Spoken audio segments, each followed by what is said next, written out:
Hello guys, hope you all have a great day. My name is Seper and welcome to the world of wonder. We all love playing video games. Some of us grew up playing video games. But sometimes even the main characters are more ironic than the game itself, and we fall in love with them. Some of them trying to fight the evil, make the world a better place, defend their homeland, or even just trying to protect their friends or dear ones, and we all admire their self-devotion.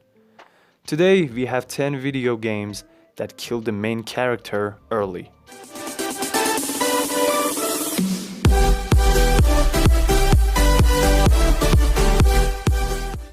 Starting with number 10, Ethan Forrester, Telltale's Game of Thrones. At various points over the course of Telltale's episodic Game of Thrones series, the player controls 5 main characters, 4 members of the Northern House Forrester, and also a number of the Night's Watch. True to the HBO series Bloodlust, however, one of these 5 is actually brutally murdered at the end of the very first episode, with young Ethan Forrester being stabbed to death by Ramsay Bolton, all while the player is controlling him no less. Furthermore, despite this being a Telltale game, there's no way for players to save Ethan. His demise is an instigating incident which propels the rest of the season. And to make matters worse, Ramsay survives the events of the game and doesn't get his indirect comeuppance until several years later in the TV series.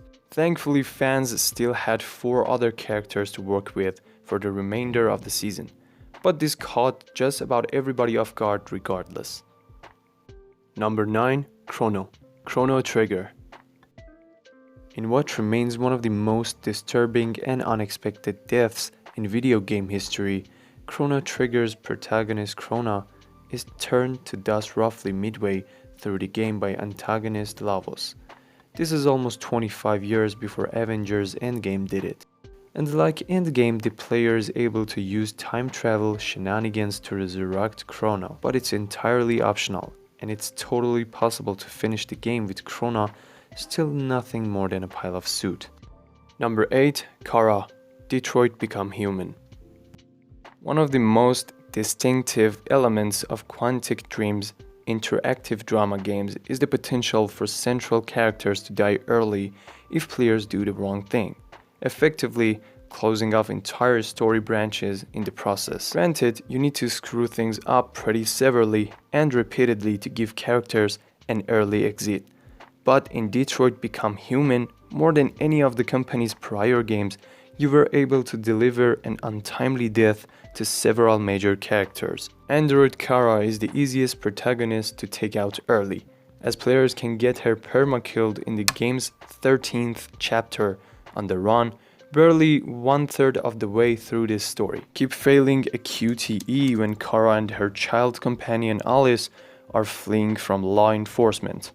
Android Connor and Kara will eventually be fatally hit by a car along with poor Alice. But you need to be really bad at the game to kill Kara early on without actually intending to.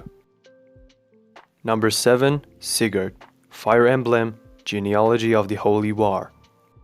Fire Emblem, Genealogy of the Holy War takes surprise characters' death to devastating heights like no other game, because the first 5 of its 11 chapters revolve around Grand Valiant Prince Sigurd, who is then unexpectedly killed along with most of his army by antagonist Lord Arvis. We are only around halfway through the game when Sigurd is murdered, after which a 15-year time jump takes place and players control Sigurd's vengeful son Seliph for the rest of the game. Number 6. Sam Caldwell, Dead Space Extraction. The only thing more surprising than why rail shooter Dead Space Extraction being pretty damn great is the genuinely shocking bait and switch it pulls at the end of its opening mission.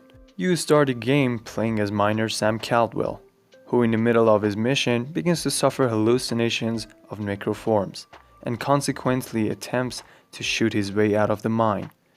But the level ends with Sam himself being gunned down by Detective Nathan McNeil, believing him to have gone mad and turned on his fellow miners. In a masterful subversion of expectations, you spend the remaining 90% of the game playing as McNeil, The Dead Space series has always relished toying with players' perception of reality, but never better than it did here. Number 5. Devin Ross, Clive Barker's Jericho. Clive Barker's 2007 FPS Jericho may not be a great game, but it did do an impressive job of surprising the player and then building on that surprise by using it to introduce a nifty central gameplay mechanic. The game begins with the player controlling Devin Ross, the captain of titular Special Forces unit, but around 45 minutes into the campaign, he is attacked and killed by the primary antagonist, grotesque occultist Arnold Lich. After Ross dies, the game reminds you that death doesn't have the same meaning in this elevated version of reality known as the box. At this point, a possession mechanic is introduced where a behind the grave Ross can control any of the remaining team members. Every member of the Jericho unit has their own supernatural ability, and switching between them smartly keeps the otherwise unremarkable story and gameplay from becoming too tiresome. Number 4. Maroka Tsukimori, Fatal Frame, Mask of the Lunar Eclipse. The fourth entry into the popular survival horror franchise begins with a prologue chapter where players control Madoka Tsukimori, who gets a solid 20 minutes to explore the creepy abandoned sanatorium Ragetsu Hall before being attacked and killed by a horde of ghosts. For the rest of the game, the player controls Madoka's friend Ruka Minazuki, who travels to Ragetsu Hall in search of her missing pal. But in a neat twist, our original protagonist ultimately becomes an antagonist, as Madoka actually ends up attacking the player several times throughout the game, forcing them to fend her off. Granted, it's smart never to expect the first player character in a Fatal Frame game to stick around for the entirety, but even so, this was an especially harsh dispatch for a character we just started to get to grips with. Number 3. Johnny Trepani, The Godfather. The Godfather in 2006 is one of the better video games adapted from a movie, because it quite sensibly tells its own story within the time frame of Francis Ford Coppola's original classic movie, occasionally intersecting with its iconic narrative.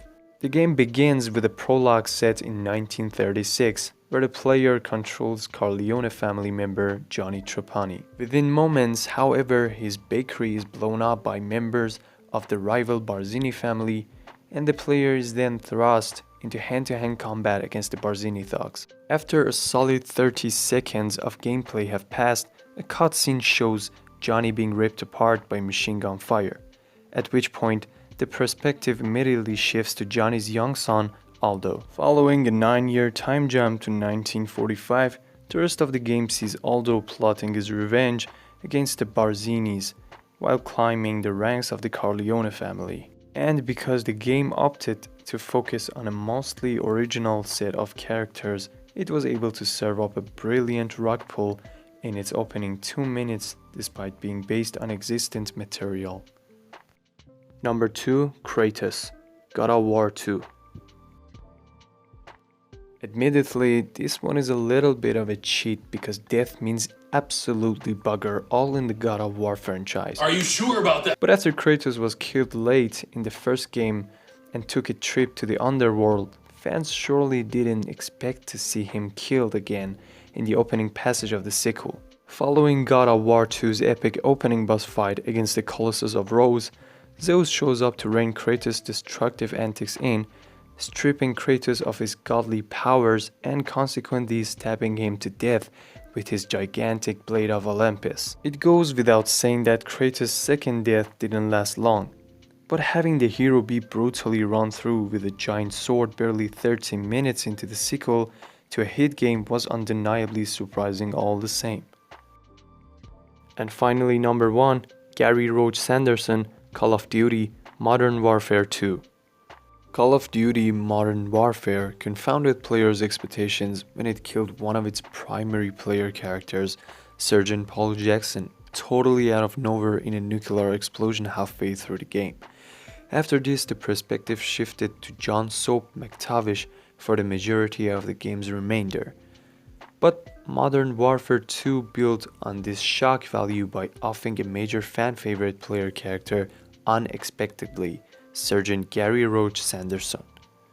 At the end of the level loose ends, both Roach and Ghost are betrayed by General Shepard, who shoots them dead and consequently burns their bodies, in one of the most jaw-dropping sequences from any Call of Duty game to date. There are still 3 levels to go at this point, with the player being given Soap to once again control for the rest of the game, culminating in him gloriously avenging Roach and Soap's deaths by flinging a knife into Shepard's eye. Thank you so much guys for watching, hope you enjoyed the video. If you did, then make sure to subscribe. And if I missed any other character or game, just tell me in the comments down below, I appreciate it. Please take care, see ya.